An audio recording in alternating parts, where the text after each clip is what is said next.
Well, hello there, and welcome to the first live ARCA post-race show. Now that we've got mobile live streams, this, I think, is going to be the plan moving forward for at least races that I'm physically at, is we will do a live post-race show, either here from the hotel or from the track, whichever is more convenient. If there's somewhere for me to seclude myself and get a quiet ambiance away from everything else, and we can do this at the track, that is what we will do. But there really wasn't that this week at Kansas, so we had to wait till we got back to the hotel. Hey, Moffat Cast, how's it going? Barney, how we doing? So I think that's going to be the plan, like I said, going forward for these races that I'm at, is we'll do this, and then the rewind show we'll do 24, 36, maybe 48 hours after the race. I'm thinking probably Monday for this week's rewind show. Gives me some time to get all the stats together and get it as in-depth as it should be. Just learning how to play guitar. Nice. I tried to learn how to play guitar once, and I never could stay committed to it. So hopefully you can. That's one thing I've always had an issue with, is keeping committed to things I try to learn. I'm good though. I'm always good on race day, even if it was kind of a snooze fest most of the day today. Let's talk about it. What did you guys think? Oh no, do we really have hillbilly internet? I was worried about that because for some reason I cannot get connected to the hotel Wi-Fi tonight for some reason. It was fine last night. It was fine this morning. I can't get connected to it for some reason though. So we're working off the mobile 5G right now. So hopefully it stays okay. But what did you guys think of the race today? Ty kind of ran away with it. Yes, Nick winning was very cool. If you watch if you were there for the interview post-race, first 95 laps sucked. Yeah, I mean, and that's the thing is, if we had gone another 10, 15 laps past that competition caution, if the competition caution hadn't happened and we had gone green till lap 60, 65-ish, Ty was going to lap the whole field. He was, when that caution came out, he was, I think, 7 seconds from lapping Corey in third, and I think it was 8 seconds from lapping Nick in second. So it was very close. Yeah, rain almost did ruin it. That was, man, we'd have been robbed of that if that rain had happened in that middle caution. I didn't even think about that. And that's the thing. I think a lot of people were cheering for rain to happen at that point because they didn't want the boringness of Ty just running away with it at the end. Yet we didn't actually get that. He ran away with it until that Eric Caudell caution. And Eric Caudell indirectly saved this race, which is kind of amazing if you think about it. But I did think it was funny when we were talking to Nick after the race, and when I asked him about how confident was he that he could do that on the last restart, and he's just like, not very confident at all, actually. So I did think that was funny. Let's quickly run through the results here. Like I said, we're gonna delve more into the stats of this on the rewind show, probably on Monday, but I do want to give some shout outs to some folks in this race. First off, Nick Sanchez, congratulations, that first career win. That is amazing. It did a very fantastic job there at the end of the race to pull this one off. Eric Condell, yeah, maybe not. Good run for Corey Heim. A good way to end off the season. With the races that he has had lately, I think it's good for him to just have a good, solid third place run at the end of the race. Now, I think they took that away from him, if I'm not mistaken. I'm still looking at the timing and scoring from the end of the race. Let me see if the actual results are up yet, because I think they ended up taking that away from him, penalizing him for the final restart. Okay, yes, the results are up. Let me see if they did take that away from him. No, he still scored in third. So I guess they didn't take it away from him. Yes, definitely shout out to JP Bergeron. I did get an interview with him after the race, by the way. It wasn't live. So So I still have to upload that. And we did talk to Corey as well. Those will either go up tonight or tomorrow. I'm not sure which, but did get to talk to JP. Cool dude. So yeah, definitely that's something to look forward to as well. Yeah, Greg was kind of fast in the beginning, and then I'm not really sure what happened to him. I mean, you got to think the fact that he is able to compete at the age he's at with these young guys week in and week out, when he does show up, is pretty incredible. So I mean, you got to give him one or two off races here or there. He can't be perfect every time out, but he's had some good runs this year, and definitely somebody to be looked at next year, as it does sound like he's going to be running full time next year. So that could be interesting as well. Kyle Sieg had a really good run tonight. Top 5 most of the night. Unfortunately, fell to 7th at the end of the race, but definitely a good run for Kyle Sieg. Also, shout out to Dean Thompson. Great run for Dean Thompson in his first start for Nice Motorsports in 8th. I'm going to have to look, but I think that might be the best run for that 40 car this season. Hold on, don't take it away from me, YouTube. Crazy how Ty had a 20-second lead over the field at one point and didn't win. It was more than that, because when that competition caution came out at lap 50, he was 24 seconds up on Nick in second, and then it was 25 back to Corey in third, which is where I'm getting those numbers of he was 7 seconds from lapping Ty in, or 7 seconds from lapping Corey in third, 8 seconds from lapping Nick in second. And could someone direct Landon to the stream? Because apparently, I just saw he said in the Discord, "Are you sure you're live?" So you guys know we're live. Direct him to the stream if you would. I think, if I'm not mistaken,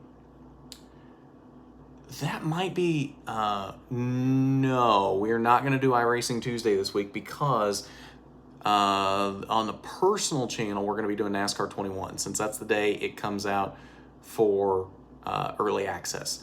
So we'll be doing NASCAR 21 on the release day on the personal channel. No iRacing Tuesday this week. It will be back next week, though.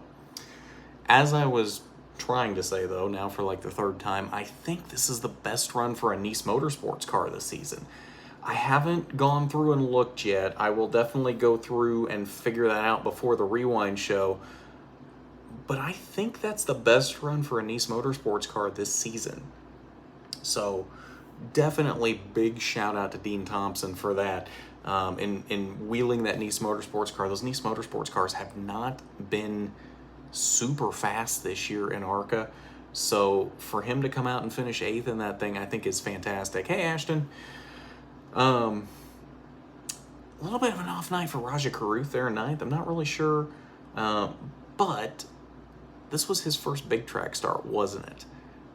I don't think he's run a big track yet. So can't be too surprising there, I guess. This will be the first month since last year that we didn't have an iRacing stream.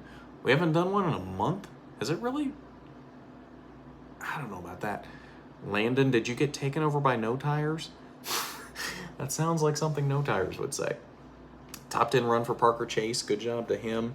Connor Mozak in that 02 car, that Young's Motorsports car, has not been fast this year, so good to see Connor Mozak there in the 11th position. Bit of an off night for Andy Jankowiak there in 13th, but still not terrible either. Tony Breidinger way off the pace back in 16th. And the thing about it is, hang on, I'm missing things in the chat. Barney says, yeah, I always thought it was weird Nice had great speed in trucks and little in ARCA. Have they really had great speed in trucks, though? Outside of 2019, when they had help from GMS, Hocevar has been decent this year, but outside of that, those Nice trucks haven't really been that fast. I think Hocevar is overperforming in those things. Hocevar is making them look better than they are right now, I think. Because really, since they lost the GMS help at the end of 2019, they've not been fantastic in trucks either. So, yeah, I don't know. I think that's pretty normal for them to be mid-pack.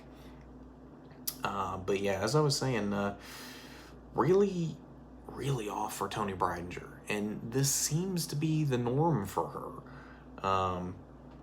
I'd like to see her running well. I would. But it just doesn't seem like she can. Is there going to be NASCAR challenges or not until next Sunday? No, there will not be a stream on the personal channel tomorrow. I will not be home in time for that. Let's see. Anybody else we want to give a shout out to? Shout out to Wayne Peterson for letting Brad Smith drive the 06 for a few laps, 4 laps to be exact.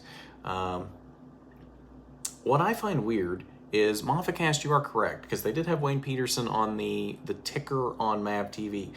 They do have Wayne scored in the 48 on the results as well, which seems a bit odd to me. I'd like to see how well Tony could do in a JGR car. I mean, let's be honest, those Venturini cars aren't that much off of a JGR car.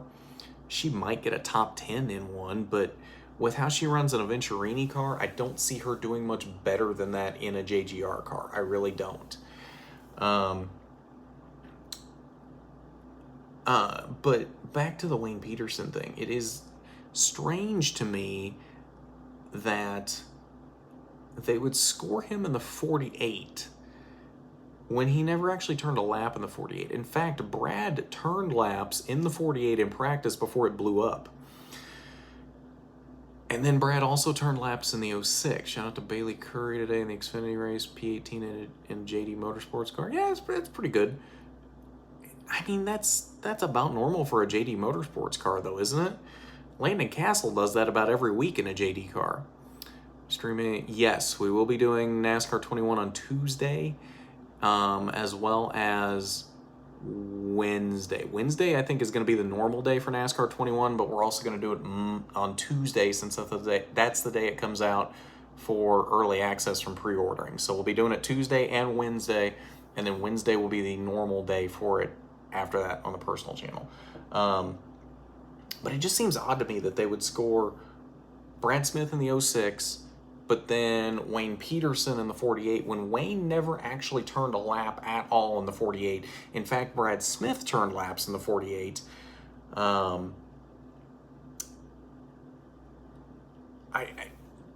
So, I mean, I get it. You don't want to score Brad Smith in both 23rd and 24th. But it just seems weird to me, because you would think that, given how the rules lay out, Brad actually turned laps in practice in the 48, so you would think he would be scored in the 48 as well. Hey, Jonathan. Well, thank you. Glad to have you in the live stream as well. But yeah, very, very strange situation there. The 06 and the 48. It would seem to me by ARCA's rules that Brad should be scored in both of them, but I see why he's not. It just seems a little weird that he is not scored in both the 06 and the 48, given how ARCA's rules lay out.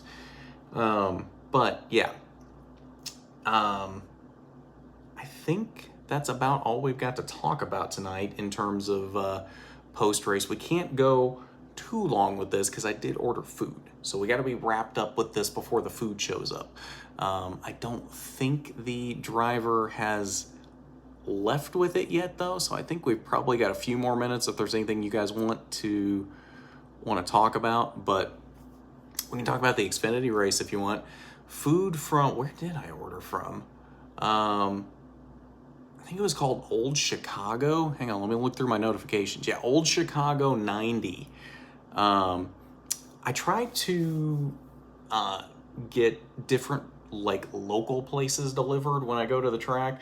I don't want to order anything from somewhere that I could get at home or any big chain restaurant. I like to try the local places and get them delivered to me, and I always do Uber Eats.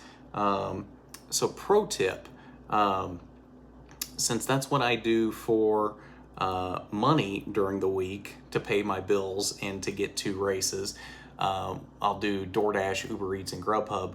Uber Eats pays the best to their drivers. DoorDash pays pennies on the dollar. So don't support DoorDash. do not support DoorDash. If you got to do delivery, do Uber Eats. That's my PSA for the night. But that's a good place. I respect the local focus. It was actually a New Year's resolution of mine. Oh, nice. Oh, so you've actually had the old Chicago 90 before. Okay, nice. Oh, the gimbal's about to die. The battery light is flashing red at me, so I feel like the camera is about to tilt to the side as the gimbal dies. Oh, I've had KC barbecue before, yes. KC barbecue is really good. You can't go wrong with that. KC is probably my favorite place to get barbecue from, if we're being honest. KC in general is probably my favorite city I've ever been to. Slaps and Joe's. I don't know if I've ever been to either of them or not. I'm trashing my, I can't really call it an employer because you're technically an independent contractor as a delivery driver for these services. So I can't really call it an employer. I don't know what you would actually call it in that situation.